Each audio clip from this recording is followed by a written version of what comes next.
오늘장을 미리 준비하고 계시는 투자자분들께 모두 바치겠습니다. 오늘장에서 해당 산업과 모멘텀을 가장 잘 반영해줄 4종목 미리 이 시간 선별해보고요. 그 안에서도 원픽 종목 제시해드리는 오늘의 투자 두 분과 함께하겠습니다. 주식투자연구소 곽영훈 대표, 훈훈한 주식 김지훈 대표 수고해주시겠습니다. 어서 오세요. 자, 밤사이 뉴욕 증시는 CPI 결과 발표를 기다리면서 또 한 번 하방 압력을 받았습니다.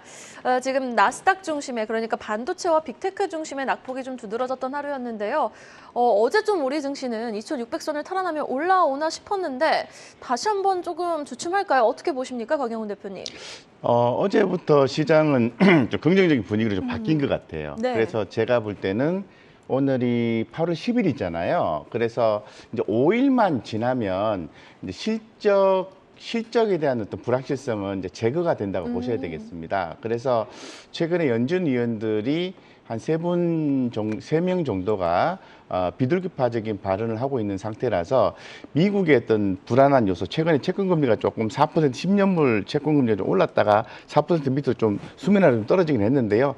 잠재적인 리스크는 좀 있다고 봐요. 그렇지만은 아무래도 좀 부정적인 분위기에서 일단은 당분간은 긍정적인 분위기로 바뀔 수 있는 거고, 어제가 아마 변곡점이 되는 시점이라고 판단되고요. 이제 전일 미국 시장이 좀 빠진 이유는 아무래도 좀 다시 한 번 더 인플레이션에 대한 어떤 그런 부담감, 금리 인상에 대한 부담감이 있는 거잖아요. 요거는 제가 볼 때는 들쑥날쑥 이렇게 생각하시면 되겠습니다. 그래서 조금 더 모멘텀 있는 종목 쪽으로 끌고 가신다고 하면은 뭐 크게 어렵지 않지 않을까 이렇게 개인적으로 생각을 하고 있습니다. 네, 그렇다면 오늘장 어떤 모멘텀이 유효한 종목, 4종목을 좀 가지고 오셨는지요?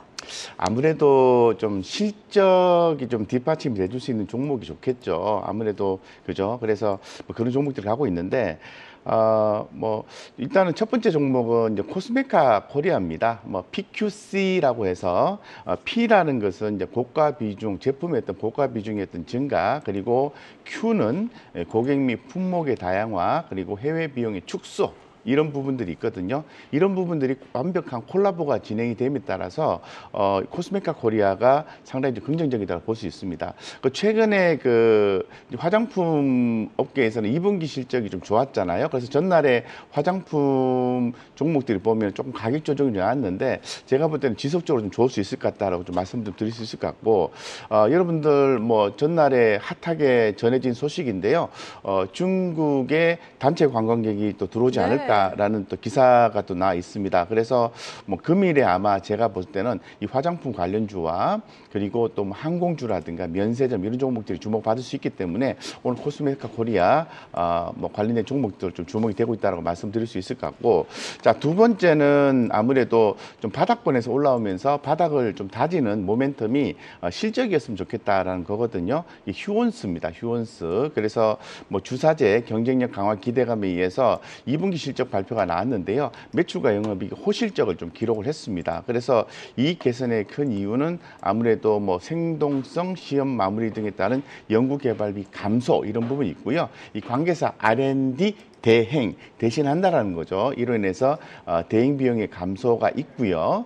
수익성이 높은 것으로 보이는 주사자 매출의 상승 효과, 기타 뭐 건강기능식품의 온라인 판매 비중 확대 이런 부분들이 있거든요. 그래서 지금 동사 같은 경우에는 635억 원을 투자를 해서 2공장 신설을 진행 중에 있기 때문에 올해 이제 4분기 이후에는 점차적으로 실적이 좋아진다. 그래서 주가 위치도 좀 보시면은 그렇게 부담스럽지 않고 바닥권에서의 움직임이 좀 포착이 좀 되고 있습니다. 예, 그렇기 때문에 좀 꾸준히 보시면은 뭐 좋은 성과 있을 가능성이 있다라고 말씀드리고 싶고, 세 번째는 뭐 전일의 시간에서 좀 많이 올랐습니다. 예, 글로벌 텍스프리입니다. 오늘 뭐 글로벌 텍스프리 같은 경우에도 중국 관광객의 어떤 단체 관광객 입국 이런 걸 통해서 뭐 면세점 묶어서 한번 좀 주목이 될 수 있을 것 같은데, 이 글로벌 텍스프리를 제가 개인적으로 주목하는 이유는 2분기부터 2019년도 대비해서 영업이익 150% 정도 이상 성장할 수 있다는 그 리포트입니다. 그래서 이런 부분에 조금 더 저도 무게를 좀 실어서 생각을 하고 있고요.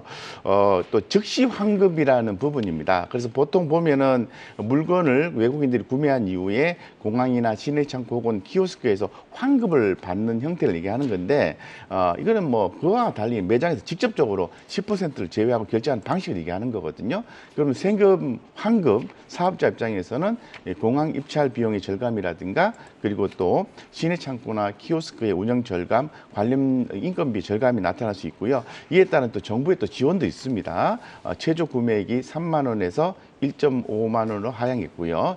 그리고 또 1회 즉시 환급 한도 금액이 50만 원에서 70만 원 상향 조정됐고, 그 이외에도 도시만금 한도도 1회 거래량이 500만 원 이하에서 600만 원 이하로 상향 조정됐다는 거죠. 그렇기 때문에 글로벌 텍스프리였던 향후에 어떤 시장 점유율이 지금 상당히 60%로 상당히 높은 편인데요. 앞으로도 좀 좋게 좀 보고 있습니다. 그래서 글로벌 텍스프리 추가적 상승 여력이 저는 남아 있다고 개인적으로 생각을 하고 있고요. 마지막으로 이제 네이버입니다. 네이버인데요. 네이버는 그 지난번에 제가 우리 본 방송을 모니터링 하다 보니까 우리 김 대표님이 네이버를 소개한 걸로 제가 맞아요. 기억이 나는데요. 저도 개인적으로 네이버 굉장히 좋게 보고 있습니다. 그 이유는 단기적 모멘텀과 중장기 모멘텀을 전부 가지고 있다는 겁니다. 단기적 모멘텀은 잘 아시는 것처럼 AI 이벤트입니다. 8월 24일 날 하이퍼 글로벌 엑스 공개 후에 이 버티컬 서비스 도입 예정이라는 측면이 있을 것 같고요. 장기적인 수익성과 서비스의 인게이트먼트 확대 가능성에 의해서 주가의 상승 트리거로 작용할 수 있다라는 부분입니다. 그래서 이런 부분이 있고요. 실적적인 부분은 현재 지금 뭐 광고 분야 이런 부분은 시장 부진함에 따라서 역성장 지속이 될 것으로 보고 있습니다만, 그에 비해서 뭐 커머스 분야라든가 웹툰 분야는 긍정적으로 봅니다. 다만 이번 3분기 실적은 전분기 대비해서 조금 약하다. 하지만 좀 시계를 좀 길게 좀 본다면은 장기적인 성장성은 확보가 된다라고 좀 보시면은 되겠습니다. 그래서 이 관련된 종목들 뭐 실적 베이스로 해서 제가 한번 추려봤습니다. 관심 있게 보셔도 좋을 것 같습니다. 네, 알겠습니다. 일단 오늘 또 단체 관광, 중국의 단체 관광 허용 전망이 예상되는 가운데 리오프닝 관련주의 강세 배경을 또 찝어주시면서 글로벌 텍스프리를 비롯해서 뭐 화장품주 안에서는 코스메카 코리아, 그리고 주사제, 휴온스와 더불어서 네이버까지 4종목 살펴주셨으니까요. 잠시 후에 원픽 종목 체크해 보도록 하겠습니다. 자, 김지윤 대표님께 이제 4종목 여쭤보기 전에 유가에 대해서 한번 더 여쭤보고 싶습니다. 6월 달에 우리 김지윤 대표님이 SK 이노베이션을 제시해 주셨거든요. 근데 그때 이후로 또 7월부터 가파르게 잘 올라와주고 있다가 기간 조정을 받고 있는 SK 이노베이션인데, 오늘 유가의 급등 어떻게 조금 또 국내 증시에 반영이 될 수 있을까요? 일단은 그 수요가 뭐 가파르게 늘기보다는 엄청나게 공급을 늘려놓은 거에 대해서 더 이상 추가적으로 계속 공급을 늘리긴 좀 힘든 상황이라고 보고 있거든요. 그래서 사실은 유럽에 이제 그 노후화된 설비 폐쇄되는 물량도 있고요. 유가 관련돼서 이제 그다음에 이제 그 가동을 일단 셧다운 시키는 시기가 이제 조만간 도래합니다. 그래서 그게 한 달 반 정도 셧다운 시키는 시기도 있으면 사실 공급이 엄청나게 늘어나지 않으면 수요가 그렇게 폭발적으로 늘어나지 않더라도 철저하게 수요 공급의 논리에 따라 당분간 저는 유가가 뭐 크게 여기서 더 빠지기는 좀 어렵다고 보고 있고요. 그래서 아마 오펙 플러스에서 또 추가 뭐 감사한 발표가 나올지 안 나올지는 모르겠지만, 그거 관련돼서 유가는 하여튼 수요보다는 공급 쪽 측면으로 봤을 때는 좀 하방 경직성을 좀 유지할 거라고 그렇게 보고 있기 때문에 정유 관련된 주 회사들 뭐 SOL 포함해서 SK 이노베이션 굉장히 많이 빠졌거든요. 그러니까 그 유가 하락에 대한 거는 실적에 상당 부분 반영이 돼 있다고 보고 있고, 하반기에는 오히려 상반기보다는 좀 실적에 대한 기대감을 갖고 있습니다. 그래서 사실은 SK 이노베이션 단기적으로 LG 에너지솔루션 대비해서 원래 SK 이노베이션이 원래 항상 수익률 측면에서 뒤졌는데 최근에 역전 현상이 나왔거든요. 그래서 저는 단기 일종의 차익 실현 물량이라 보고 있고, 중장기적인 성장성은 변함이 없다고 보고 있습니다. 알겠습니다. 오늘 장 4종목은 어떤 종목 좀 선별해 오셨나요? 네, 첫 번째는 키움증권인데요. 정정민 팀장님도 한번 소개해 주셨는데, 그때 되게 탐난다고 하셨잖아요. 네네네. 테마주 열풍 때문에 지금 8월에도 지금 거래 대금이 매일 26조 한 거의 5천억 가까이 되고 있습니다. 이게 엄청난 거래 대금인 게 1분기에 한 17조니까 50% 넘게 늘었습니다. 그래서 거래 대금 수혜는 당연히 리테일의 가장 강력한 뭐 절대 강자라고 할 수 있는 키움증권이 최대 수혜를 볼 수밖에 없고요. 뭐 키움증권도 사실 뭐 최대 주주 그 회장님이 여러 가지 안 좋은 이슈도 있었지만, 그럼에도 불구하고 주가가 좀 견조하게 안 빠지는 건 역시 거래대금 증가의 최대 수혜를 받고 있다. 그리고 이 회사는 소위 말하는 해외 대체 투자랑 프로젝트 파이낸싱에 대한 노출도가 상당히 낮습니다. 이미 그거 관련돼서 충당금으로 한 700억에서 800억 정도 쌓아놓은 게 있기 때문에, 이게 만약에 환입되면 하반기에 다시 영업이익의 레버리지 효과로 좀 반영이 될 거라고 보고 있고요. 여전히 국내와 해외 투자에 대한 그 소위 말하는 우려, 대체 투자에 대한 리스크는 계속적으로 나오고 있었는데 가장 낮기 때문에 아마 이거에 대한 PF 노출액 정도가 탑5 증권사 중에 가장 낮은 한 6천억에서 7천억 정도를 예상을 하고 있고요.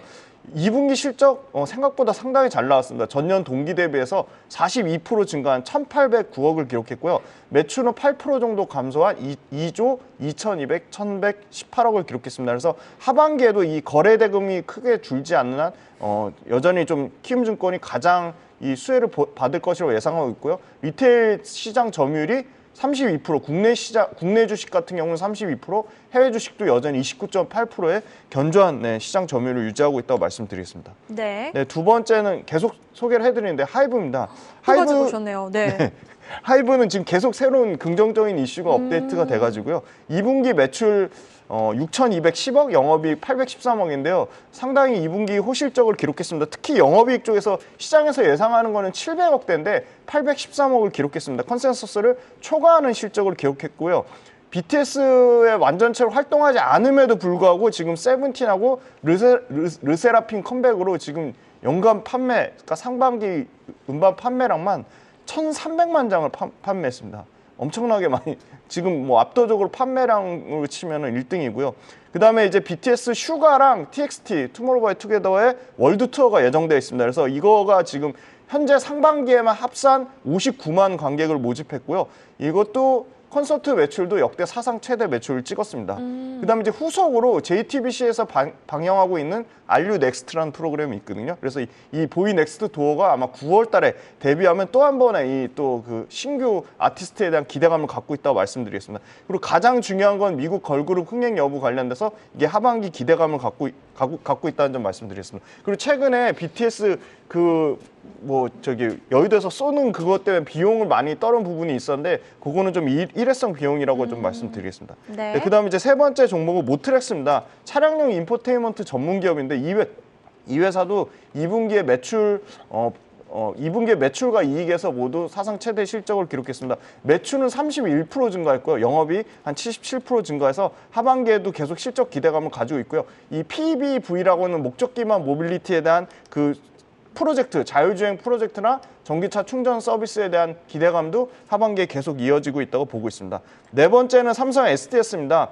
이 업황이 부진함에도 불구하고 물류 부분은 기본 정도 수준만 유지하고 이 클라우드 쪽, IT 아웃소싱 쪽에서 클라우드 서비스의 매출이 폭증하고 있습니다. 전년 동기 대비 68% 증가했고요. 상당히 실적 좋았고 코스피 지수 대비 지금 삼성 SDI 굉장히 무거운 주식인데 지금 코스피 지수 3% 이번 달 들어서 3% 상승하는 동안 18% 상승하면서 초과 상승했고요. 특히나 연기임 쪽에서 매수가 엄청나게 매수를 지금 8월 달 들어서만 500억 넘게 매수했고요. 한 달간은 유가증권 시장에서 기관이 7번째 많이 사들인 종목 중에 하나로 기관의 매수세가 상당히 무섭다. 기관이 한 달 동안 한 1,200억 가까이 샀다고 말씀드리겠습니다. 네, 알겠습니다. 네 종목 들어봤고요. 잠시 후에 원픽 종목 제시해드리겠습니다. 이어서 곽영훈 대표님의 원픽 종목은 어떤 종목입니까?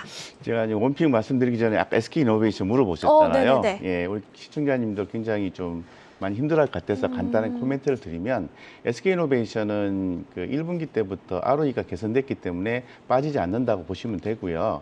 요번에 유상증자 발표를 했지 않습니까? 그래서 신주 인수권 상장일이 8월 25일이고요. 청약일이 9월 11일입니다. 그렇기 때문에 지금부터 보시고요. 반등이 나올 때 단기적으로 트레이딩이 충분히 가능하기 때문에 베팅을 하셔도 되고요. 대신에 단기적으로 보시는 분들은 청약일 전에 매도를 하시라는 말씀을 드리고 싶고 그럼 이익이 날 겁니다. 그래서 난다고 보고 있기 때문에 그렇게 하시면 되고 장기로 보시는 분들은 청약 참여하시고 주가가 신주 상장에 의해서 눌림이 있었을 때 추가로 더 사서 가져가면은 아주 좋은 성과를 볼 수 있다고 좀 코멘트 드리겠습니다. 네. 중요한 거는 제 입장에서는 SK이노베이션이 아니고 지난주도 똑같은 말씀 드렸는데 휴원수입니다. 휴원수. 원픽 종목. 네. 휴원수가 실적이 아주 크게 개선이 됐어요. 아까 좀 말씀드린 것처럼 2분기 좋았고 영업이익의 개선세가 나오는 이유를 좀 말씀드렸습니다.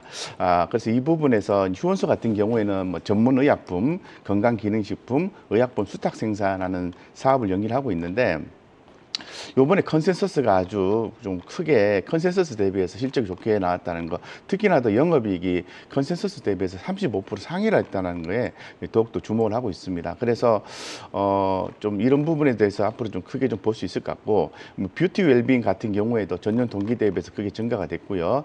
예, 그래서 결론적으로 실적입니다. 그래서 실적 성장에 대한 기대감으로 해서 적극적으로 회사가 캐파를 늘리고 있다는 거예요. 이 캐파를 늘린다라는 것은 회사가 어떻게 보면 부담이라고 볼 수 있거든요. 그 부담을 상쇄하고 돈을 벌 수 있다는 거기 때문에 최근에 캐파의 어떤 모습들이 좋아 보인다고 말씀드릴 수 있을 것 같고, 특히나 더 건기식이 인기가 단순히 건기식의 어떤 인기가 아니라 북미 시장 매출이 증가하고 있다는 게 주가 상승의 큰 트리거라고 좀 말씀드릴 수 있어요. 그래서 최근에 휴원수가 좀 급등 패턴이 나오지 않습니까? 예, 그렇기 때문에 관심 있게 보시면은 전 좋은 성과가 있을 가능성이 대단히 높다라고 개인적으로 판단하고 있고요. 늘 하방을 제한하고 있습니다. 35,000원, 목표가 5만 원 이렇게 말씀드리겠습니다.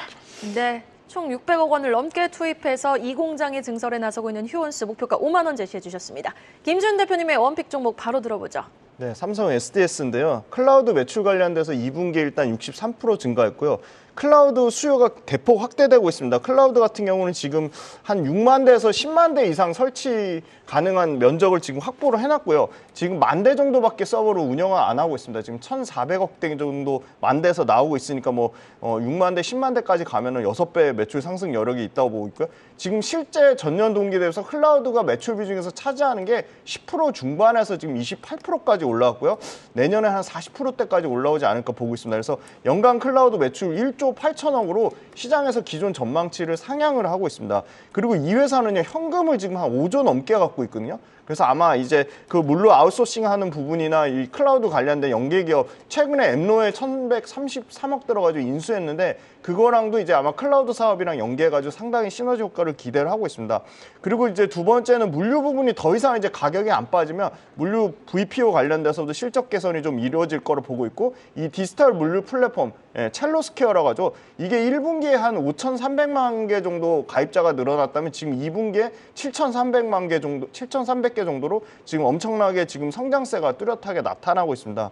그래서 지금 올해 같은 경우는 2분기 같은 경우는 영업이익 한 2천억대 전년 동기 대비 축소하는 수준이었지만, 올해 연간으로는 이제 컨센서스를 부합하는 수준 나올 것으로 예상하고 있고, 올해보다는 내년과 내후년에 매출과 이익이 한 15% 이상 선전할 거라고 보고 있습니다. 그래서 클라우드 서비스에 대한 상당히 기대감을 가지고 있고, 마지막으로 이 회사도 자체적으로 연내 생성하는 AI 개발 시스템을 개발하고 있습니다. 왜냐하면 지금 범용 AI 그 챗 GPT를 쓸 경우에는 회사 내부 데이터를 관리하거나 그 데이터 관련돼서 외부에서 침범하면 안 되기 때문에 그 부분에 상당히 문제가 되기 때문에 AI 도입에 상당히 장애물로 작용하고 있기 때문에 세일즈포스라든지 대규모 이 IT 서비스를 하는 회사는 생성용 AI 개발을 하고 있기 때문에 이거에 대한 기대감도 하반기에 가지고 있다. 그래서 상당히 좀 무거운 주식이지만 최근에 좀 굉장히 좀 탄력적으로 움직이고 있어서 탑픽주로 가져오기에 좀 충분하다고 생각하고 있습니다. 삼성 SDS 일단 목표가도 16만 3천 원으로 제시를 해주셨는데, 저는 네 종목 중에 그때 하이브를 2번이나 강조를 해주셨잖아요. 근데 이 질문을 지금 사실 시간 관계상 드릴 수가 없는데 빨리 드려보고 싶습니다. 넷마블이 지금 내년 6월까지 또 갖고 있는 지분을 팔 수 있다라는 소식이 들려오면서 어제 또 주가가 출렁였잖아요. 이 부분은 좀 리스크 감소를 좀 해야 되는 거 아닙니까? 하이브 투자하시는 분들이 그걸 단기적인 이슈 때문에 그걸 하이브를 투자하지는 않을 것 같고요. 하이브가 가지고 있는 엔터 산업의 성장성이 꺾이냐 안 꺾이냐, 저는 그게 더 중요한 것 같고요. 넷마블 지분 이슈는 좀 단기적인 이슈라고 보고 있습니다. 알겠습니다. 하이브에 대한 전략까지 추가적으로 제시해 주셨고요. 원픽 종목, 오늘 김지훈 대표님의 원픽 종목, 삼성 SDS, 그리고 가경훈 대표님의 원픽 종목, 오늘 휴원스였습니다. 말씀 고맙습니다.